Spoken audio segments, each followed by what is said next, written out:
Welcome back to our channel, Mars Sunset Media. In today's video, we're exploring a topic that is both fascinating and sensitive, the prevalence of inbreeding in the United States.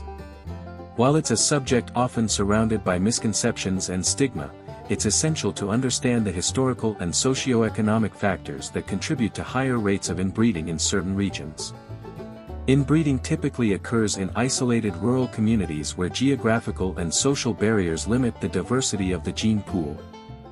This phenomenon has been observed in various parts of the U.S., particularly in states with significant rural populations and historical isolation.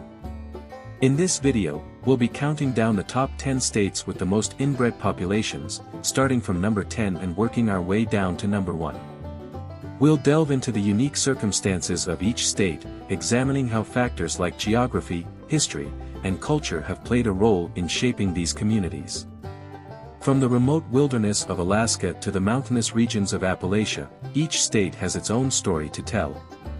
Our goal is to shed light on this complex issue with respect and accuracy, providing you with a deeper understanding of the dynamics at play. To begin with, we will go through a general but brief discussion on the topic of inbreeding before focusing back on the USA. This is so that the audience can better conceptualize the topic and understand the range of close relationships at play. So please bear with us.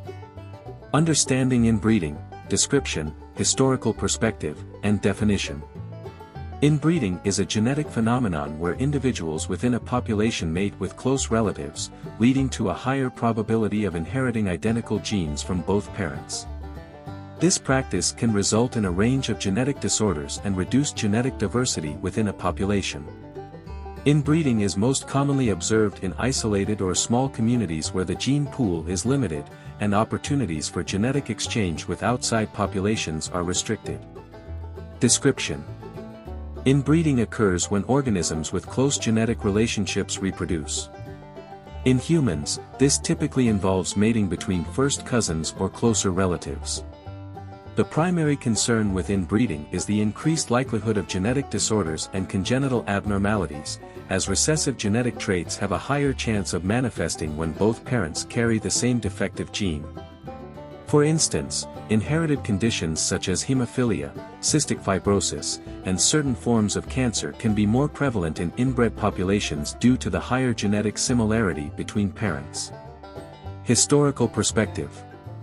Historically, inbreeding has been more common in isolated communities where social, geographic, or cultural factors limit mating opportunities. For example, royal families in Europe, such as the Habsburgs, engaged in inbreeding to maintain power within a narrow family lineage, often resulting in genetic disorders due to their limited gene pool. In rural or isolated communities, limited social interaction with outsiders can lead to higher instances of consanguineous marriages, where families often marry within the community to preserve land, wealth, or social status. In some indigenous and remote communities in the U.S., such as those in Appalachia or isolated areas of Alaska, inbreeding has historically been more common due to geographical isolation and limited social mobility. These conditions have contributed to a higher prevalence of genetic disorders linked to inbreeding, although this is often compounded by socio-economic factors that limit access to genetic counseling and medical care. Levels of relationship qualifying as inbreeding. The term inbreeding typically refers to relationships where individuals are closely related by blood. In humans, this includes first cousins, children of siblings who share about 12.5% of their genes. Second cousins, children of first cousins who share about 3.125% of their genes. Half-siblings, sharing one biological parent, with about 25% genetic overlap.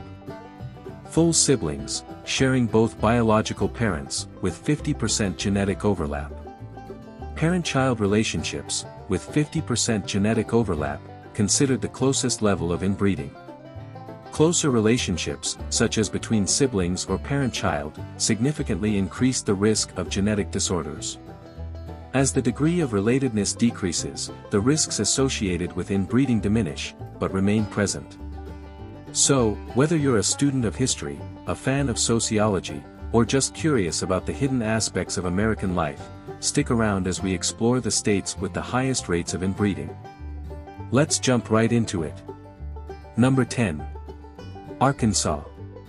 Arkansas, located in the southern United States, has a notable history of inbreeding, particularly in its more isolated rural areas.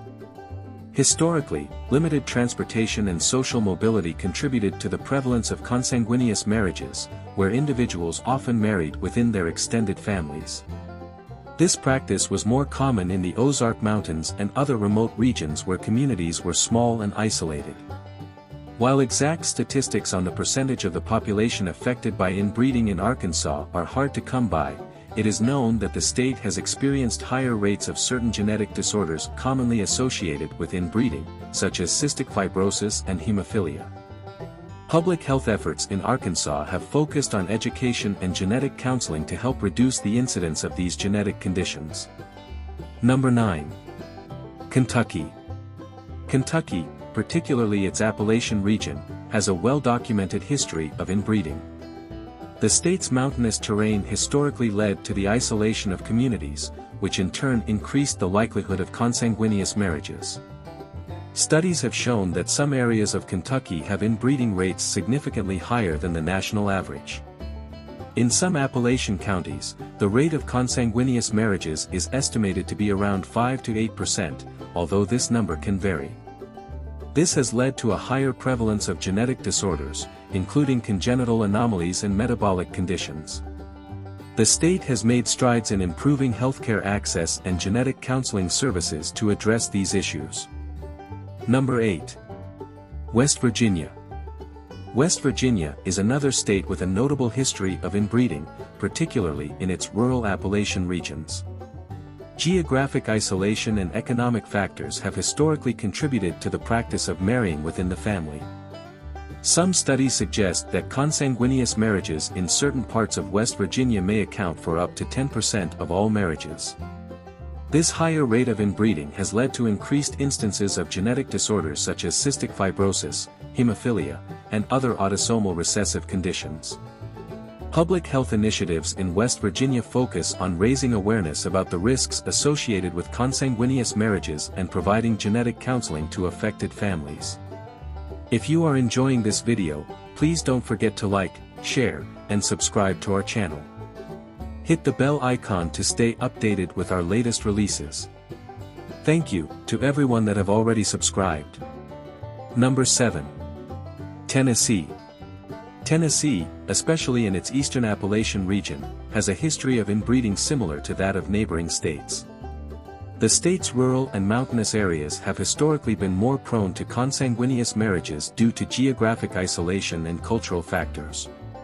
Estimates suggest that certain rural communities in Tennessee have inbreeding rates of around 3 to 5%.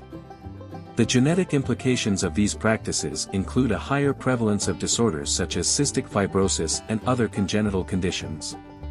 Public health efforts in Tennessee include genetic education and counseling programs aimed at reducing the incidence of these genetic disorders through informed marriage and reproductive choices. Number 6. Alabama. Alabama, particularly in its rural areas, has experienced higher rates of inbreeding historically. Economic factors and social isolation have contributed to the practice of consanguineous marriages in certain regions. It is estimated that about 4 to 6% of marriages in some rural areas of Alabama are between relatives. The state has seen increased rates of genetic disorders commonly associated with inbreeding, including cystic fibrosis and various congenital anomalies. Alabama's public health initiatives focus on genetic education, counseling, and improving access to healthcare services to address these issues and reduce the prevalence of genetic disorders. Number 5. Mississippi. Mississippi's history of inbreeding is particularly notable in its rural and isolated communities. Economic hardships and limited mobility have historically led to higher rates of consanguineous marriages in certain areas. Studies suggest that the inbreeding rate in some rural parts of Mississippi may be around 5 to 7%. This has resulted in a higher prevalence of genetic disorders such as cystic fibrosis and hemophilia. Mississippi's public health efforts include raising awareness about the risks associated with consanguineous marriages and providing genetic counseling services to help families make informed decisions about marriage and reproduction. Number 4. Georgia. Georgia, especially in its rural areas, has a history of inbreeding similar to other southern states. Geographic and social isolation have contributed to the practice of consanguineous marriages in certain regions. Estimates suggest that inbreeding rates in some rural communities in Georgia may be around 3 to 5%. This has led to increased instances of genetic disorders, including congenital anomalies and metabolic conditions.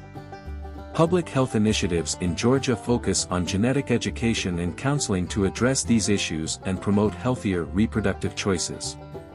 Number 3. Oklahoma. Oklahoma, particularly in its rural areas, has experienced higher rates of inbreeding historically. Factors such as geographic isolation and economic hardships have contributed to the prevalence of consanguineous marriages. Studies suggest that the inbreeding rate in some rural parts of Oklahoma may be around 4 to 6%. The genetic implications of these practices include a higher prevalence of disorders such as cystic fibrosis and other congenital conditions. Public health efforts in Oklahoma focus on raising awareness about the risks associated with consanguineous marriages and providing genetic counseling to affected families. Number 2. Montana.